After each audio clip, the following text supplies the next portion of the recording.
Hi Dex, me again. We are going to keep reading Lions at Lunchtime, and we are on chapter 5 called Ha Ha. Oh no, no, no, shouted Annie. She raced down the bank until she reached a sandy, clear spot. Here, here, she called. The wildebeests followed her with their wild eyes. Jack watched in disbelief as the swimmers changed their course. Slowly, all the wildebeest swam to where Annie stood. She waved them in like a traffic policeman. Jack grabbed his backpack. Annie, he cried, let's go before we get trampled. Keep it up, she shouted to the wildebeest as she took off with Jack. They ran farther up the river, away from the incoming wildebeests. Finally, they stopped to catch their breath. They looked back. Everything seemed fine. The wildebeests were scrambling safely over the riverbank. Soon they would graze on the grass prepared by the zebras. Good work, Jack said to Annie. Thanks, she said. Okay, now for our riddle. No, first we've got to get clean, said Jack. You look like you're in a mud suit. High-pitched laughter rang through the air. It sounded mocking and mean. Jack and Annie turned around. They saw two spotted brown animals standing in the tall grass. The creatures had bodies like dogs, but with sloping backs. They laughed again. Ha ha, said Annie. You don't look so great yourself. What are they? Said Jack.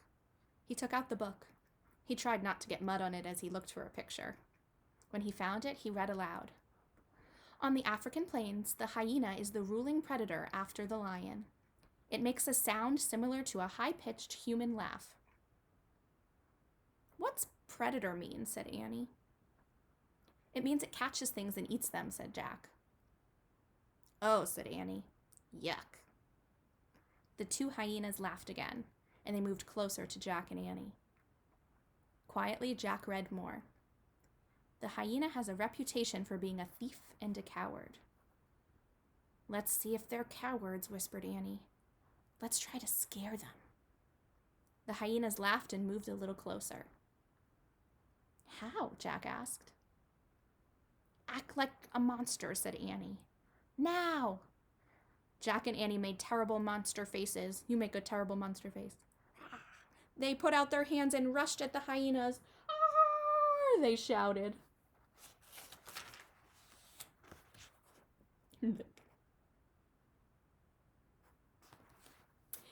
The hyenas yelped and scurried off. Scaredy cats, Annie shouted after them.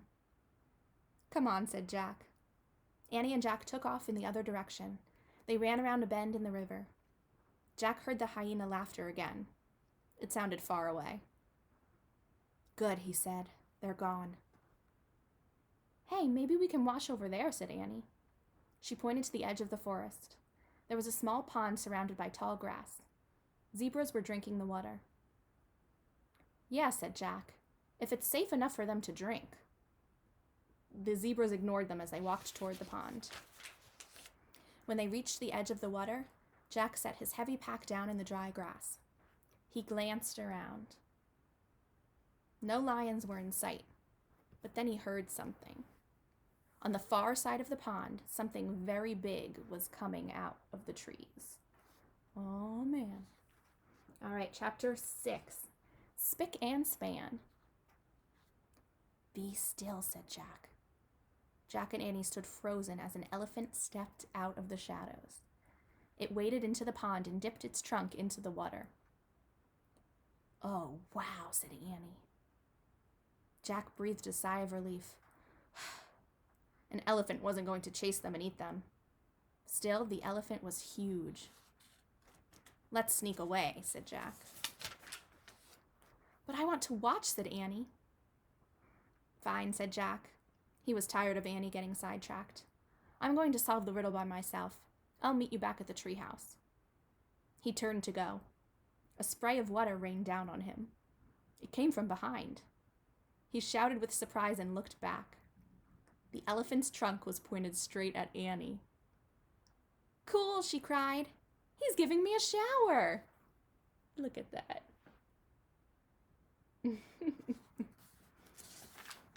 The elephant sprayed her again, then again. The mud slowly rolled off her face, her braids, her t-shirt, her shorts, her legs, and her sneakers. I guess the elephant doesn't like dirty kids, said Annie, laughing. Her eyes were squeezed shut. Finally, she was clean and soaking wet. Now it's your turn, she said to Jack. Jack stepped forward and shut his eyes tight.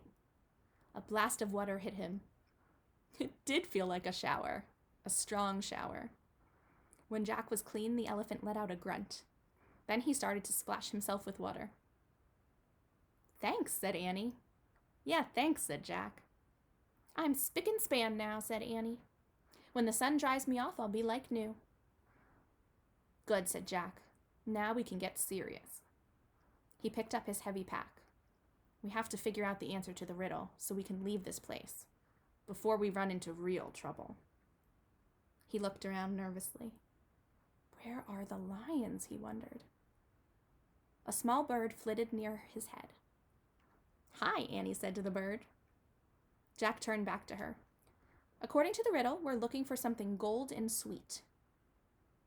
What do you want? Annie asked the bird. The bird twittered and flew around Jack and Annie. Its feathers were dull gray, but it had a bright, happy manner.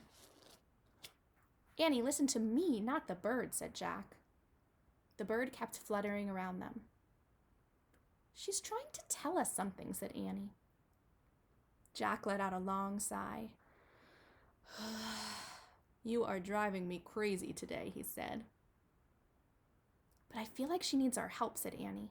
Maybe her babies fell out of the nest. Annie, you can't save every animal in Africa, said Jack. This bird is important, said Annie. Trust me. The bird darted toward the trees. It landed on a branch and cocked its head at them. She says follow, said Annie. The bird headed into the forest. Annie started after it. Don't go in there, said Jack. You might run into... There was no need to finish. The bird and Annie had disappeared into the trees. A snake or a lion, Jack said to himself. Come on, Annie called. Jack moaned. Ugh. He pulled on his pack and ran. The peanut butter jar thumped against his back. And that's where we stop for today. What do you think? You think he's going to see that lion anytime soon? We'll have to wait and see. All right, bye, ducks.